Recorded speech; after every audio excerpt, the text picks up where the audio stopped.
എല്ലാവരോടും വിശദീകരിക്കേണ്ട ആവശ്യമുണ്ടോ? ചിലപ്പോൾ നമ്മൾ മൗനമായിട്ടിരിക്കുന്നതായിരിക്കും നമുക്ക് നല്ലത്. നമ്മളുടെ വേദനയും നമ്മളുടെ ക്ഷീണവും അല്ലെങ്കിൽ നമ്മൾക്ക് എന്താണ് പറയാനുള്ളത് എന്നൊന്നും ചിലരൊന്നും ശ്രദ്ധിക്കുക പോലും ചെയ്യണ്ടാവില്ല. അവിടെയൊക്കെ നമ്മൾ വെറുതെ നമ്മുടെ എനർജി വേസ്റ്റ് ചെയ്തിട്ട് നമ്മൾ കുറേ എക്സ്പ്ലെയിൻ ചെയ്യാൻ ശ്രമിച്ചു കഴിഞ്ഞാൽ ഓപ്പോസിറ്റ് ഇരിക്കുന്ന ആ വ്യക്തി ചിലപ്പോൾ നമ്മൾ മനസ്സിലാക്കണം അല്ലെങ്കിൽ നമ്മളുടെ കാര്യങ്ങൾ അതിനെ സോൾവ് ചെയ്യണം എന്നുള്ള ഉദ്ദേശത്തോടു കൂടി ആയിരിക്കില്ല ഇതിന് വിലയിരുത്താൻ നിൽക്കുന്നുണ്ടാവുക. ഇത്തരക്കാരെ ഒരു കോമൺ ആയിട്ട് കാണുന്ന ഒരു കാര്യമാണ് അവർ നമ്മളെ ജഡ്ജ് ചെയ്യാനാണ് നോക്കുക. നമ്മൾ എത്ര എക്സ്പ്ലെയിൻ ചെയ്താലും അതിൽ കുറ്റങ്ങളും കുറവുകളും അല്ലെങ്കിൽ നിങ്ങൾക്ക് അങ്ങനെയും ചെയ്യാമായിരുന്നല്ലോ. നമ്മളുടെ മൗനത്തിൻ്റെ അർത്ഥം പോലും മനസ്സിലാക്കാൻ കഴിയാത്ത ഒരാളെ എത്ര പറഞ്ഞാലും നമുക്ക് തിരുത്താൻ കഴിയില്ല. അവിടെ അയാൾക്ക് മനസ്സിലാവായിട്ടല്ല, നമ്മളൊക്കെ മനസ്സിലാക്കേണ്ട ഒരു കാര്യം, ചിലരുടെ അടുത്ത് നമ്മൾ ഒരുപാട് എക്സ്പ്ലെയിൻ ചെയ്യേണ്ടി വന്നിട്ടുണ്ടാവില്ലേ. കാരണം നമ്മളെ ചിലപ്പോൾ കുറ്റപ്പെടുത്തുന്നുണ്ടാവും. നമ്മൾ അങ്ങനെ ആ ഒരു സിറ്റുവേഷൻ എനിക്ക് അത്രയും വിഷമമുള്ള കാര്യമായിരുന്നു എന്നൊക്കെ ഞാൻ ഒരുപാട് സമയം എക്സ്പ്ലെയിൻ ചെയ്ത് കൊടുത്താലും അവർക്കത് ആക്സെപ്റ്റ് ചെയ്യാൻ പറ്റാത്തത് അതവർക്ക് മനസ്സിലാവാഞ്ഞിട്ടല്ല, അവരുടെ ഉദ്ദേശം വേറെയാണ്. അവരുടെ നിലപാടിൽ അവർ ഉറച്ചു നിൽക്കുന്നത് തന്നെ നിങ്ങളെ കുറ്റപ്പെടുത്താൻ വേണ്ടി മാത്രമാണ്. അത് നിങ്ങൾ മനസ്സിലാക്കുക. അങ്ങനെയുള്ള ആളുകളുടെ അടുത്ത് അല്ലെങ്കിൽ അങ്ങനെയുള്ള സാഹചര്യങ്ങളിൽ നമ്മൾ നമ്മളുടെ എനർജി വേസ്റ്റ് ചെയ്യരുത്. അല്ലെങ്കിൽ നമ്മളെ എക്സ്പ്ലെയിൻ ചെയ്യാൻ നിൽക്കരുത്. നമ്മളുടെ തന്നെ സ്വന്തം വില നമ്മൾ കളയുന്നതിന് തുല്യമാണ്. പലരുടെയും കാഴ്ചപ്പാട് തന്നെ അങ്ങനെയാണ്. പലരും അവരവരുടെ ഇഷ്ടങ്ങൾ കളയുന്നതും അല്ലെങ്കിൽ ജീവിതത്തിൽ ഒരുപാട് സ്ട്രഗിൾ ചെയ്യുന്നതൊക്കെ മറ്റുള്ളവരുടെ അംഗീകാരം കിട്ടാൻ വേണ്ടിയിട്ടാണ്.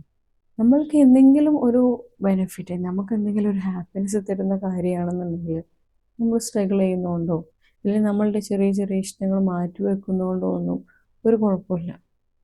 ഈ മറ്റുള്ളവരുടെ അംഗീകാരം, മറ്റുള്ളവരെന്ത് വിചാരിക്കും, അല്ലെങ്കിൽ ഞാനിങ്ങനെ എൻ്റെ ഇഷ്ടത്തിന് ചെയ്തു കഴിഞ്ഞാൽ അവരെന്നെക്കുറിച്ച് എന്താ കരുതുക എന്നൊക്കെ എന്നുള്ള രീതിയിൽ ഞാൻ ചിന്തിക്കുന്നത് നമ്മളുടെ ഇഷ്ടങ്ങൾ, നമ്മൾ മിസ് ചെയ്ത നമ്മളുടെ കുറേ ഓർമ്മകൾ, അന്ന് അങ്ങനെയൊക്കെ എൻജോയ് ചെയ്യാമായിരുന്നു. നമ്മൾക്ക് ഒരുപാട് കാര്യങ്ങൾ ചെയ്യണം തോന്നിയിട്ടുണ്ടാവും, ഒരുപാട് ഇഷ്ടങ്ങൾ ഉണ്ടായിട്ടുണ്ടാവും, ഒരുപാട് യാത്രകൾ ചെയ്യണം തോന്നിയിട്ടുണ്ടാവും, ചിലപ്പോൾ ഒരുപാട് ഫ്രണ്ട്സിനെ മിസ് ചെയ്തിട്ടുണ്ടാവും. ഇതൊക്കെ പിന്നെ ഒരിക്കലും നമുക്ക് കൂട്ടിച്ചേർക്കാൻ കഴിയില്ല. ഒരു പ്രായത്തിനപ്പുറത്ത് അല്ലെങ്കിൽ ഒരു സമയം കഴിഞ്ഞ് കഴിഞ്ഞാൽ നമ്മൾക്ക് തന്നെ തോന്നുകയാണ് ഞാൻ ഒരുപാട് സാക്രിഫൈസ് ചെയ്തു. ഇതിൽ എന്താ നമ്മൾ കിട്ടുക? നമ്മൾക്ക് എന്താണ് അതിൽ നിന്ന് കിട്ടുക? നമ്മൾ ആരുടെ അംഗീകാരം കിട്ടാനാണോ നമ്മളിതൊക്കെ ചെയ്തത്? അവർ നമ്മൾ അംഗീകരിക്കുമോ? ഒരിക്കലുമില്ല. അവർ നമ്മൾ അംഗീകരിക്കില്ല.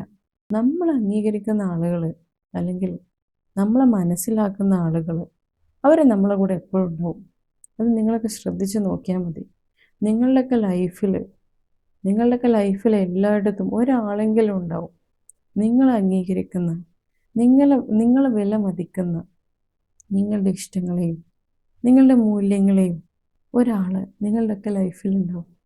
ആ വ്യക്തികൾക്ക് നിങ്ങളുടെ എക്സ്പ്ലനേഷൻ്റെ ആവശ്യമില്ല, നിങ്ങളുടെ ഇഷ്ടങ്ങൾ പറഞ്ഞു കൊടുക്കേണ്ട ആവശ്യമില്ല. നിങ്ങളുടെ വിഷമങ്ങൾ, ഞാൻ കുറച്ച് വിഷമത്തിലാണ്, എനിക്ക് സങ്കടമുണ്ട് എന്ന് പറയേണ്ട ആവശ്യമില്ല. അവരത് മനസ്സിലാക്കും. നമ്മളിങ്ങനെയുള്ള ആളുകളൊന്നും നമ്മൾ കാണില്ല.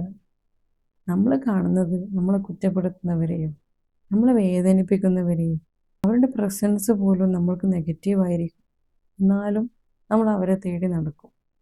ഇത്തരത്തിലുള്ള ലൈഫ് ചേഞ്ചിങ് ടിപ്സ് നിങ്ങൾക്ക് ആവശ്യമാണെങ്കിൽ, നിങ്ങൾക്ക് ഇഷ്ടപ്പെടുന്നുണ്ടെങ്കിൽ നിങ്ങൾ ഈ ചാനൽ ഒന്ന് സബ്സ്ക്രൈബ് ചെയ്യുക, ഒന്ന് സപ്പോർട്ട് ചെയ്യുക.